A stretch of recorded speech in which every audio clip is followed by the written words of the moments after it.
Welcome to Inside the Vault, Enterprise Bank's podcast series where we talk about items of interest to the small business community. Today, we're going to hear an entrepreneurial story from a longstanding, very unique business here in Pittsburgh, Little Earth Productions. With me today is Ava DeMarco, who is the CEO of Little Earth. Ava, welcome to Inside the Vault. Thanks, Dave, for having me. Sure. So all good stories start at the beginning, and this is a story of kind of rolling with the times in terms of, changing of business models based on market demands. And we're going to talk through that with Ava. But again, starting at the beginning, Ava, before we start talking about what Little Earth does today, let's talk about what Little Earth has done in the past. And let's start with you personally. So before conceiving the whole idea for the business with your co-founder, Rob Brandige, what's some of your background that got you the kind of the entrepreneurial spirit to kind of start this many years ago now? Well, originally, I have a degree in graphic design from Carnegie Mellon. So when I got out of college, I was in that field for several years. And, we did annual reports and brochures and marketing for a lot of corporations. So I got to learn about a lot of different businesses and how they worked and hospitals and things like that. And how financials work because we do annual reports. And so I had a lot of sort of some general background information about running a business. And at one point, I ran into my business partner, Rob Brandige. He was taking a class at Pitt in entrepreneurship. And part of the course was to write a business plan for something, unique that you could feasibly launch as a business. And we sat around, we were dating at the time and eventually got married. Long story about that. We're not married anymore, but we're still business partners and amicable ones. So, but he had the idea of there's a lot of cool recycled things out in the world. This was back in the early 90s, but they're all kind of crunchy granola and they're not very cool. So what could we do to come up with some items that were cool and good for the environment? So the idea of Little Earth was born from taking basically trash and turning it into fashion accessories. So we had a bottle cap belt. It was I still have one. Do you still have one? You know what? I hate to admit it. It no longer fits around my waist. They are a little stretchy. But my son wears it now on Steeler game days. It's got the little bottle caps all the way around. My wife still has one of the original purses that you guys made out of metal. What was nice about the products is the purses were made out of license plates at hubcap ends, inner tube straps.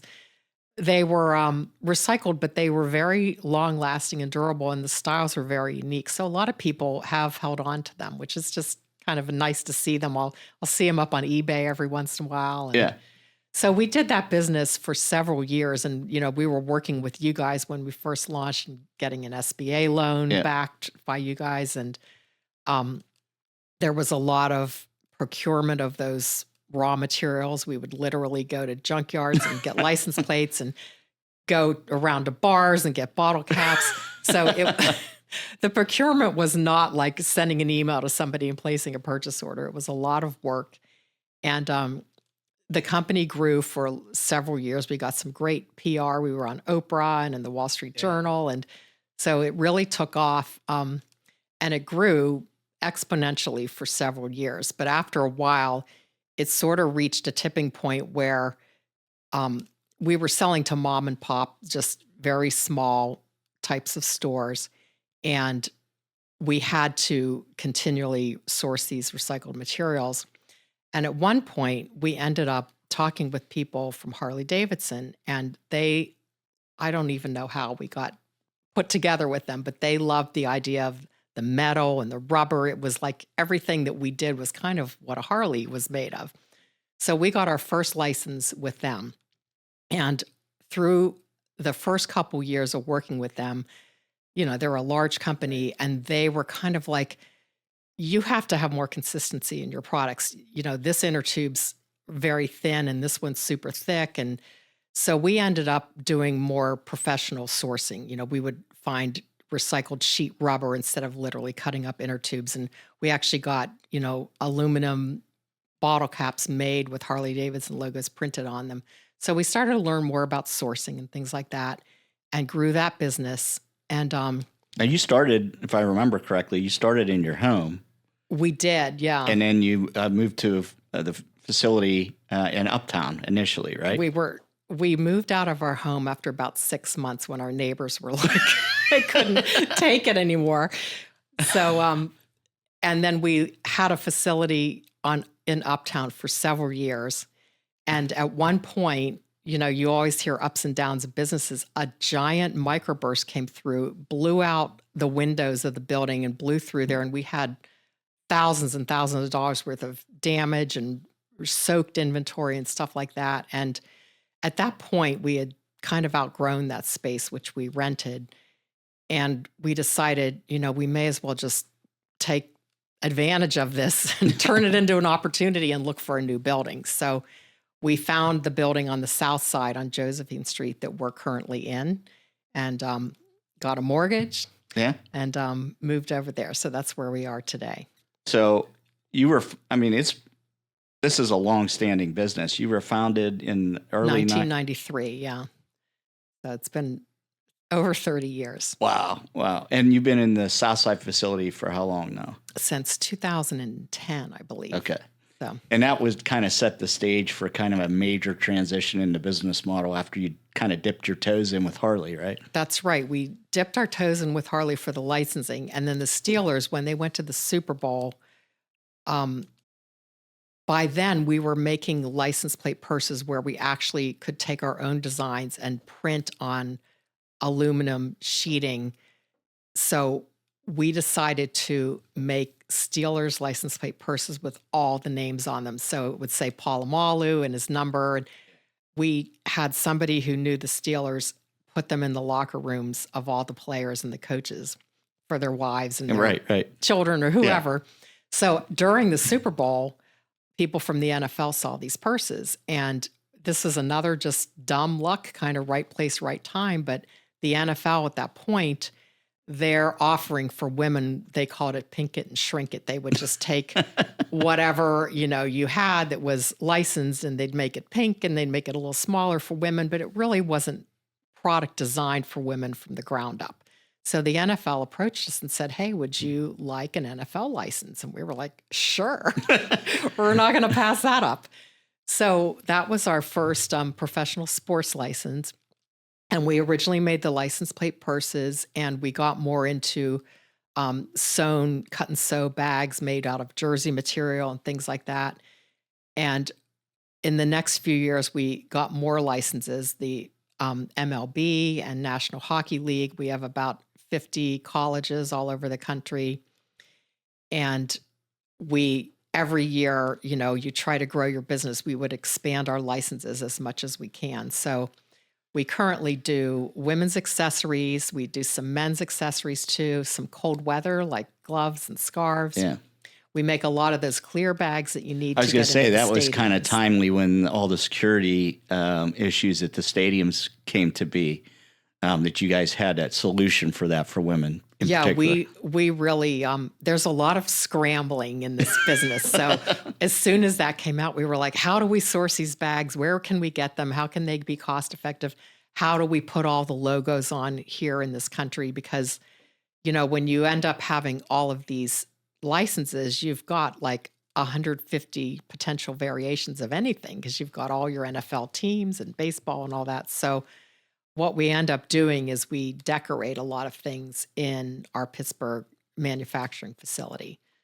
Yeah, and I know when you were in your initial facility, you had a whole kind of creative design team that would develop, different artwork and I guess logos are logos, but so you had a good creative background in the company as well. Yeah, and we still have that. We've always had a design team. They're a key component of our company because you are competing with other manufacturers and you want to, something has to appeal to a Steelers fan, but you want it to be fresh and interesting. So, for example, this past year, we introduced 3D logos that we put on the clear bags. So instead of it just being like a flat print, it's this cool 3D sort of metallic logo. So we're always trying to think of things that just appeal to the customers and make our products unique. And you and I were talking a little bit offline. I mean, that's a whole different world, I guess, from where you started to when you get into licensed product and having to deal with, I'm assuming, a very complex kind of, I don't want to call it regulatory, but a lot of particulars when dealing with these different leagues and sports franchises. Yeah, with licensing, the advantage you have is the licensors will sort of limit the amount of people. They're not going to give 1 million pet licenses out to, 20 different people. But on the other hand, they also limit use. So everyone that has a license, you get a certain distribution area and you have to, make certain promises associated with that. So it's not like you can just, like we can't sell in Australia and all over the world. We have a United States license for our sports. And I'm assuming it's not a plain vanilla licensing agreement or fee structure either. It probably differs with leagues and products. And all the leagues have their own structures and their own types of rules and regulations. So we do have a whole suite of people that just keep track of the licensing.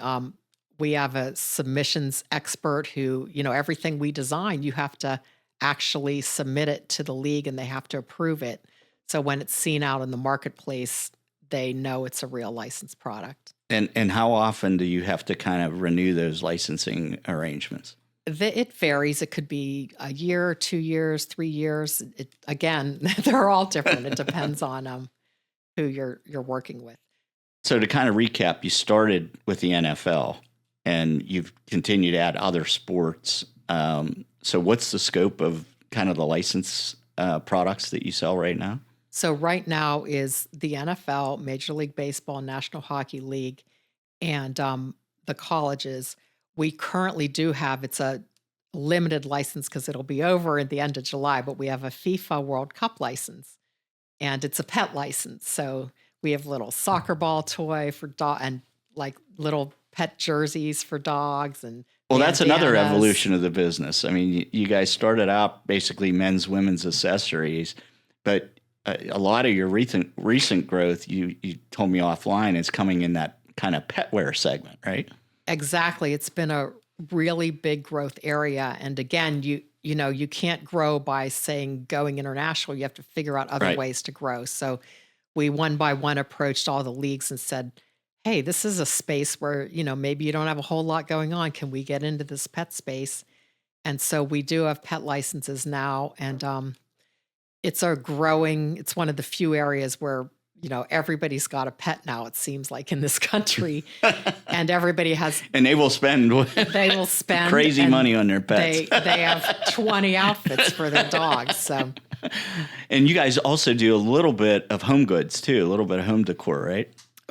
We do a little bit of home decor, whether it's like something that you hang on your porch or your door. And we have some what we call fan accessories. We have something called the cheering sidekick that's like a little hat, and you press the feet and it has little flags that flap. So we try to make things that are fun and just really interesting. Well, one of the niches that you developed that'll be near and dear to most of our listeners who are in the Western Pennsylvania market is you are all now the official manufacturer of the Terrible Tile. Is that correct? That is right. That's probably one of my favorite parts of the business. I work with the Steelers directly, and they're a great group of people, and it's fun and exciting. There's always something like happening or some event going on, and it can be stressful at times. I'm not going to lie, but and you've done some really offtakes on the traditional Terrible Tile based on different events or games or. Yeah, every year there's some new designs. Last year was the 50th anniversary of the Terrible Tile, so we had this limited edition embroidered. They were signed and numbered, and the Steelers sold them out in a couple weeks. And last year we did a towel for the Ireland game, which was really great. So there's always something exciting. Is there a French towel coming out this year? I can't quite say, but just keep keep your eyes peeled for some announcements from the Steelers. And the other thing that I think is cool is people can actually customize their terrible towel through you guys, right? They can. We do. The Steelers, you can go on their website, and if you just want one towel with your name on it, you can get that. But we do a whole bunch of wedding towels. And I mean, if you can believe it, only in Pittsburgh would you buy towels for people to wave at your wedding, bar mitzvahs, birthdays, anniversaries. Yeah, we do a lot of customization for people. Yeah. So with this current business model, you guys, obviously with all the different franchises and all the different leagues, you guys are national in scope. But can you kind of walk our listeners and viewers through kind of, how you get the products into the market, some of the relationships you have, whether they be, direct to consumer or through, sports apparel shops, those types of things? So we do have a website, littleearth.com, and we do sell through that website, but it's kind of a smaller portion of our business. The bulk of our business is through some big online retailers and e-tailers. And we sell directly to all the sports teams. So anyone from the Steelers to the Pirates and the Penguins would all, buy stuff for their stores or for their online sites. And then there's other, what we call fan stores like Rally House. Yeah. A lot of mom and pops that we sell to either through distributors or directly. And then we have some distributors into like the food and drug area that we sell to also. So it's a really, really broad distribution. And, everybody has their own needs and things like that. And we have the technology to just make sure we can, make all those orders come to fruition. So it's, become, I guess, a much more complex business model than what you started out with. So how have you grown? I mean, what's the employee headcount now? We have about 40 people now. And, a lot of people work in production and shipping, which gets really busy in the last quarter of the year. I would say you guys have multiple seasons within the year you have to deal with. There's like July through September when, the colleges are starting up, the NFL season's starting, baseball's in the playoffs. So there's a lot of things going on. And then for holidays, our stuff is very giftable. So we do a huge, business with Amazon during the last quarter. With Chewy, you can log in and make a custom jersey with your dog's name on it or cat. So we do a ton of business during the holidays for that also. And I guess the other unique thing for you guys is there's probably a little bit of a component that's based on how certain teams are doing within their respective leagues. That's the hardest part of this business.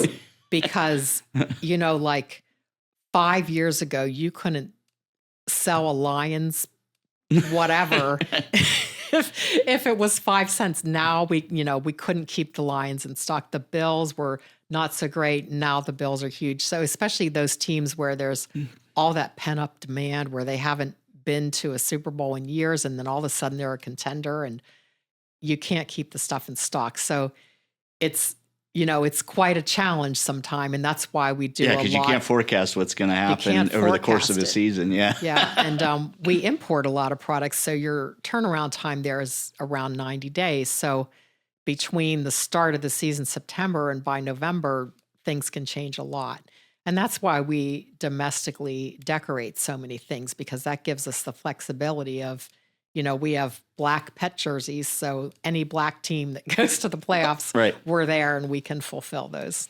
So you're probably one of the best people to ask who are the most popular. Let's just focus on the NFL, because that's the big behemoth. Who are the top sellers? Hopefully Pittsburgh's up there. Pittsburgh is always up there. Yeah. No matter what happens, hope springs eternal every year.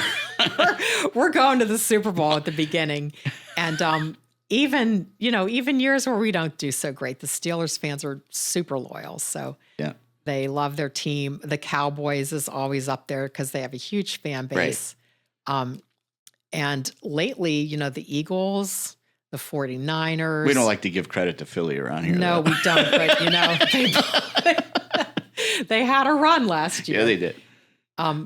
So there's always a few teams that are up there. The Packers, of Okay. course, that have loyal and, if they're in the larger metro area, Yeah. just a big fan base. So I did want to kind of bring this back around to what you mentioned about, having to source some of the raw materials overseas. So how's this worked out with all the disruption in supply chains and tariffs and everything? It's definitely been, up and down. Last year was very challenging because people, we weren't sure how we were going to have to price things to our Right. customers. We didn't want to raise prices very much because there is some price sensitivity in this market. And we would order things, and by the time it shipped, we weren't even sure what the tariff was going to be because there's a certain time frame between when something leaves and it hits, our shores here, where if the tariff changes, you could have a whole container of stuff and you're owing all this money that you didn't count on paying. Right. So it was tough, but we got through it, and I think we're ready to turn the corner now, and things have stabilized, and we're looking to try to get some of those tariffs returned. So I did want to ask you, obviously we're about 3 weeks or a month past the draft here in Pittsburgh. So how did that affect your business? Some of our customers, like the Steelers, they did very well. And so I assume they're going to be, stocking up on more terrible towels come fall and all that. For us personally, it wasn't so great. And for some of our customers in the Strip, they had high hopes, but Yeah. the traffic wasn't really what people expected outside of the perimeter of the draft. I still think it was a great visibility for Pittsburgh, and, kudos to the Steelers and the city that they could hold a successful event and get that many people here. But I think for the people here that were hoping to cash in on the retail opportunity, it Yeah. wasn't so great. So obviously you guys are doing very well. There's some growth segments in the business, particularly in the pet side of things. Where do you see the business going forward? We're always trying to get new categories. We're trying to get more cold weather type of things like gloves, and we're expanding our men's wallet area, which you wouldn't think anyone carries wallets now, but it seems to be a growth area for us. And we're always coming out with new pet products, new toys. So you guys will develop these product concepts, and then you have to get league approval before you can start producing, right? Correct, yeah.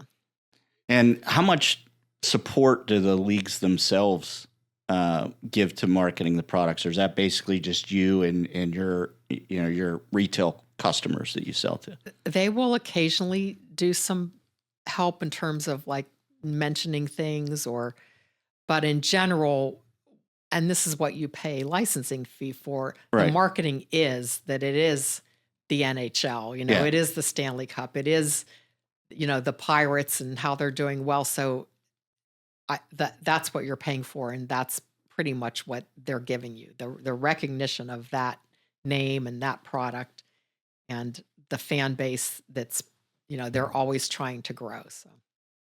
So other than keeping your eyes and ears open for those new product opportunities, you pretty much have the league relationships, all the big ones anyway. But I did want to mention or ask you about one thing. You guys have done some other kind of licensed things outside of sports leagues, haven't you? A few years ago, this was probably our funnest license. We did a Snoop Dogg. I was going to mention Snoop Dogg. And it was quite an experience. It was a great experience. I mean, we got it into, mass pet stores. It was just a pet license. Okay. Rob, my partner, Yeah. flew out to LA and shot all these videos with Snoop, which was, they Oh, were that had just to have been something. hilarious. And, we just made these totally over the top products. Like the pet bowl was like gold and it had a big chain around it. So it was just a super fun license, and, it was fun to work with them. And Well, that's great for you guys that you have the infrastructure that if an opportunity like that arises, you know kind of how to tackle it. yeah, I think we're able now to just sort of hit the ground running, come up with a lot of ideas quickly. A lot of our vendors that we work with overseas, we've worked with them for 10, 20 years. So they're willing to I'll just make you this prototype and we'll air it in real quickly. And, we'll try to source this stuff for you. We'll give you some help with, maybe if this was sewn differently, it might work better. So we consider our overseas factories like, partners at this point. Interesting. So how do people learn more about the products and the company? Well, probably the best place to go is our website, littleearth.com. And we do have an Instagram account too. And you'll see a lot of our products on Amazon and Chewy too, if you want to go shopping. And of course, almost all of the team websites. Excellent. So one of the parting pieces of advice I always ask our guests is, obviously you've been a business owner, you and Rob, now for 30 plus years. What advice do you have? What's the best advice you can give to somebody that's either looking to start in business or is in business and wants to kind of scale up like you guys have? So when we started the business, we did have a lot of help from friends and family, and we had saved up some cash ahead of time. You have to have some of your own capital. You can't just be like, I've got an idea and everybody else is going to come and help me. So I think that, is important. And we did write a business plan. And I think that's important too for your first few years, especially, how are you going to grow? What's going to happen after the first year? What's your pricing model? Who are you selling to? And there's a lot of, what did they say? Luck prepares. What is that? There's a lot of luck that we prepared ourselves to have fall in our lap. I guess that's the best way I can put it, where, we happen to be seen by the NFL because we decided to make those purses. Like, you can't say this is going to be our growth strategy. You just things just sort of happen, but you have to be able to capitalize on them as quickly as you can. And I think that's probably the best part of your story is, as I said, shifting with where the opportunities were. Yeah, and it wasn't a sudden shift when we moved from just the recycled bottle caps and license plates. It was probably over almost 10 years. And it was just a gradual, you have to respond to the market too. You can't just keep saying, I'm going to make the same buggy whips over and over because that's what we're good at. You have to become good at something else and be able to, let the consumers tell you what they need. Yeah. And as far as the relationship between Enterprise Bank and Little Earth, it's kind of unique because, we started out working with you all in the early stages of the business. And quite honestly, you're one of the few customers that really just outgrew us at that stage as a bank. And our growth actually caught up to your growth. And now you're kind of back in the mix with us as a customer. It was great. Like, you guys helped us, like I said, with the very first loans, and we didn't even know anything about banking. Yeah. And when we would meet with you guys, it wasn't just about financials. It was like, how are you managing your inventory? Yeah. And so you guys asked a lot of questions, and you were, advisors as much as bankers. And then, like you said, I think we did outgrow you guys for a while. Yeah. We went with a bank in another state, and, they were good for a while, but we really wanted the same relationship manager that we could, pick up the phone and talk to, and the consistency. And I forget how we came back in with you guys. I think we ran into you at maybe one of the Institute for Entrepreneurial Excellence events. And well, we're glad to have you back. Yeah, so it was one of those great scenarios where the bank has done very well and grown. We could take you back on again at a higher level. I think we're a great fit for each other now. So it's really good to be back working with you guys. Well, we greatly appreciate the relationship. For our viewers and listeners, very unique story, great products. Everybody loves their sports in one league or another. So check out littleearth.com. And for those of you that have any ideas or questions or ideas for future episodes, you can email us at insidethevault@enterprisebankpgh.com. You can check us out in audio format on all the major podcast platforms and in video format on YouTube. Once again, Ava, thanks so much for the story of Little Earth, and great things ahead for for you and Rob as you continue to grow the business. Appreciate it. Thanks so much for having me, Dave.